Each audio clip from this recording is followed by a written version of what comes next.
السلام علیکم ورحمۃ اللہ وبرکاتہ۔ اعوذ باللہ من الشیطان الرجیم، بسم اللہ الرحمن الرحیم۔ تدبر سورہ الکوثر پارٹ 3۔ رسول اللہ صلی اللہ علیہ وآلہ وسلم قیامت کے دن بھی، جس دن کوئی کسی شخص کی فکر نہیں کرے گا، آپ صلی اللہ علیہ وآلہ وسلم کہیں گے امتی امتی، میری امت میری امت۔ یہ وہ محبت ہے جو ان کے دل میں آپ میں سے ہر ایک کے لیے اور میرے لیے بھی تھی۔ امیجن کریں کہ ہمارے لیے محبت نبی صلی اللہ علیہ وآلہ وسلم کے دل میں اس وقت تھی۔ یہ اللہ تعالیٰ نے ان کے اندر رکھ دیا تھا، بالخصوص مومنوں کے لیے۔ رسول اللہ صلی اللہ علیہ وآلہ وسلم انتہائی شفیق ہیں، وہ ہمیشہ ہر وقت محبت کرنے والے، خیال رکھنے والے ہیں۔ سو رسول اللہ صلی اللہ علیہ وآلہ وسلم کو اندازہ تھا کہ جنت میں نہر الکوثر کا جو تحفہ اللہ نے دیا ہے وہ صرف انہی کے لیے نہیں ہے، یہ ساری امت کے لیے تحفہ ہے، اور اس بات نے انہیں خوشی سے مغلوب کر دیا۔ صحابہ کرام، حسن بصری اور دیگر علماء کا خیال تھا کہ رسول اللہ صلی اللہ علیہ وآلہ وسلم نے اس لفظ کوثر کی تشریح کی، اسے حوض کوثر کہا کہ اس کا پہلا مطلب جنت کی نہر ہے، مگر یہ صرف اکلوتا مطلب نہیں ہے۔ انا اعطیناک الکثیر کا مطلب ہوگا کہ ہم نے آپ کو بہت زیادہ کچھ عطا کیا، مگر کوثر غیر معمولی زیادہ ہے۔ اللہ تعالیٰ نے غیر معمولی فارم کا استعمال کیا ہے، یہ بذات خود غیر معمولی ہے، اور پھر یہ رسول اللہ صلی اللہ علیہ وآلہ وسلم کو عطا کی۔ اسی وجہ سے کچھ صحابہ نے کہا الکوثر سے مراد القرآن ہے، اور الکوثر سے مراد الوحی ہے۔ الکوثر سے مراد امت ہے جو بڑھتی ہی جائے گی، جو ان کی پیروی کرے گی۔ یہ سب رسول اللہ صلی اللہ علیہ وآلہ وسلم کو عطا کیا گیا۔ اب اس کو سیاق و سباق کے ساتھ دیکھتے ہیں۔ یہاں ایک شخص رسول اللہ صلی اللہ علیہ وآلہ وسلم ہیں جو اپنی زندگی کے انتہائی ڈراؤنے تجربے سے گزرے ہیں، اور اللہ تعالیٰ بجائے انہیں یہ کہنے کے کہ وہ صبر کرے، آپ کا بیٹا ٹھیک ہے، وہ جنت میں جائے گا، کچھ بھی کسی بھی طرح کا حوصلہ دینے کی بجائے، حتیٰ کہ جب آپ بھی کہیں تعزیت کے لیے جاتے ہیں، پہلی بات آپ شکر گزاری کی نہیں کرتے، آپ یہ نہیں کہتے اللہ کا شکر ہے، آپ صبر کرنے کا کہتے ہیں۔ یہ صبر کا وقت ہے، مگر اللہ تعالیٰ انہیں کہتے ہیں انہوں نے آپ کو آج تک دیے جانے والا سب سے بڑا تحفہ دیا ہے جو لے لیا گیا ہے۔ اس کا ذکر تک نہیں جو صرف عطا کیا گیا، اس کا ذکر ہے۔ جو لے لیا گیا اس کے بارے میں کوئی بات ہی نہیں، جو لے لیا گیا ہے اس کے بارے میں مت سوچے، جو دیا گیا ہے مکمل طور پر اس کو سوچے، اپنی سوچ میں تبدیلی لائے۔ جب آپ اس بارے میں سوچتے ہیں جو آپ سے لے لیا گیا ہے تو صبر کی ضرورت ہوتی ہے، اور جب جو ملا ہے اس کے بارے میں سوچیں تو شکر چاہیے ہوتا ہے۔ ایسے حالات میں جہاں باقی ہر شخص سوچے گا، یہاں صبر کی ضرورت ہے۔ اللہ تعالیٰ اس کو اپنے قرآن کے ذریعے شکر والے حالات سے بدل رہے ہیں۔ سبحان اللہ۔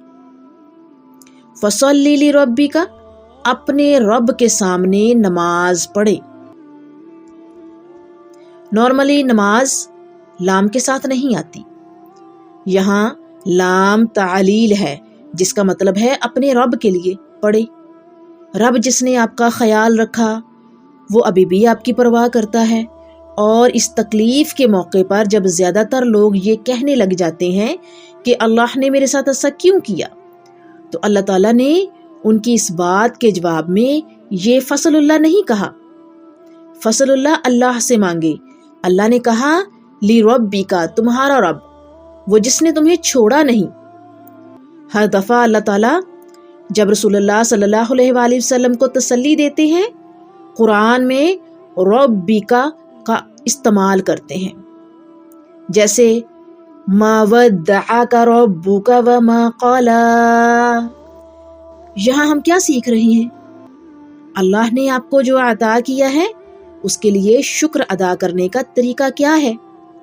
آپ اللہ کا شکر نماز کے ذریعے ادا کرتے ہیں۔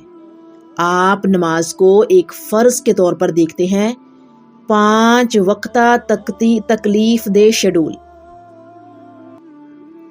اور رسول اللہ صلی اللہ علیہ وآلہ وسلم کے لیے یہ ایک ایسی چیز ہے جس میں نہ صرف وہ اپنے غم سے پناہ لیں گے بلکہ ایسا ذریعہ ہے جس سے اپنے غم کو خوشی میں تبدیل کریں گے۔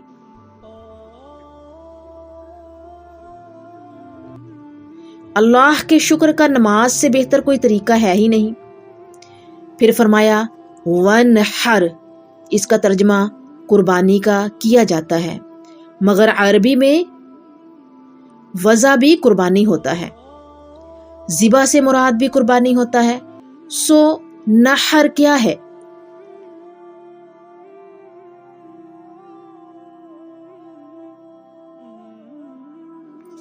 عام طور پر قربانی میں ذبح گردن کے آگے سے ہوتا ہے، نحر گردن کے پیچھے اور بڑے جانور کے لیے ہوتا ہے۔ سو کہا جا رہا ہے کہ صرف کسی چھوٹی چیز کی قربانی نہ کریں، یہ بڑا موقع ہے، آپ کو کوئی بڑی قربانی کرنے کی ضرورت ہے۔ ابراہیم علیہ السلام نے بھی کہا تھا کہ میں نے خواب دیکھا میں تمہیں ذبح کر رہا ہوں۔ یہاں انہوں نے ذبح کا لفظ استعمال کیا، مگر اللہ تعالیٰ فرماتے ہیں نہیں، اس سے بڑی قربانی کرو، یعنی نحر کرو، آپ کو نحر کرنے کی ضرورت ہے۔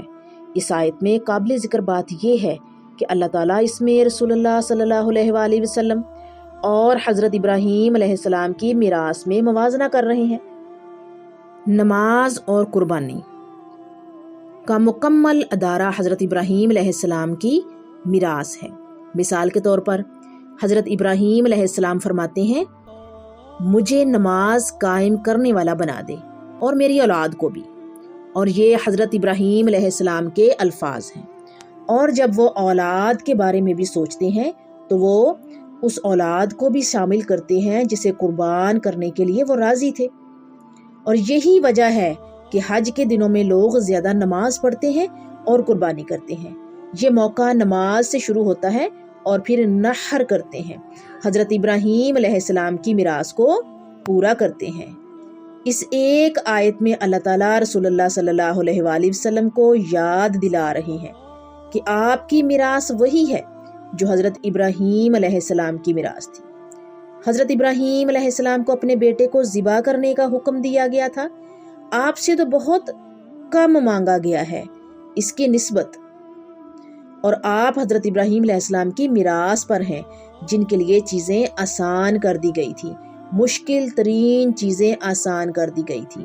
سو اس میں اطمینان اور سکون تلاش کریں اور حضرت ابراہیم علیہ السلام کی میراث کو پورا کریں۔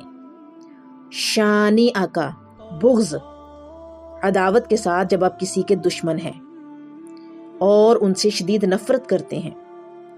هو الابتر، بے شک وہی جاری نہ رہنے والا ہے، یعنی جڑ کٹا ہے، آپ اس کے بارے میں فکر مند نہ ہوں، آپ کو اس کے خلاف بد دعا کرنے کی بھی ضرورت نہیں، آپ کو اس کے بارے میں سوچنے کی، تکلیف کرنے کی بھی ضرورت نہیں۔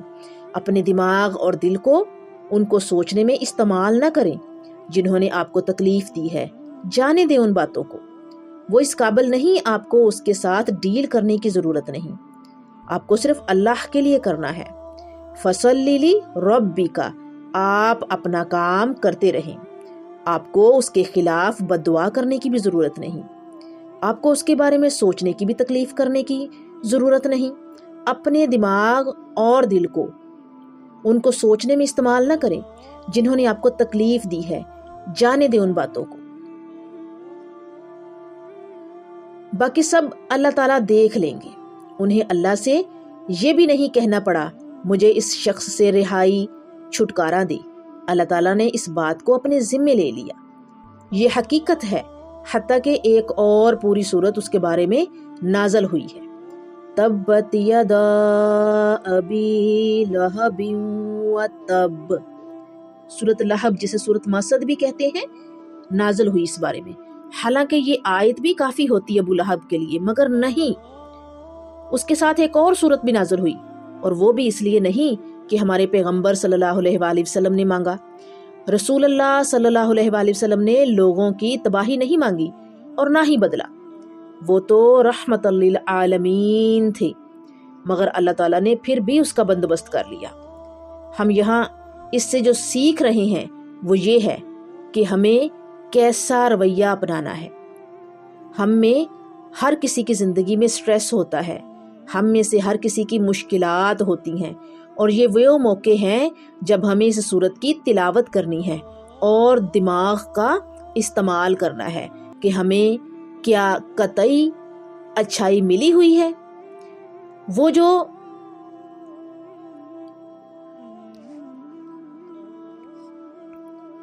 دریا رسول اللہ صلی اللہ علیہ وآلہ وسلم کو دیا گیا تھا، صرف انہی کے لیے نہیں تھا، ان کی امت بھی اس سے پیے گی۔ وہ قرآن جو انہیں دیا گیا صرف انہی کو نہیں دیا گیا، توسیع سے دیکھا جائے تو ہمیں بھی دیا گیا۔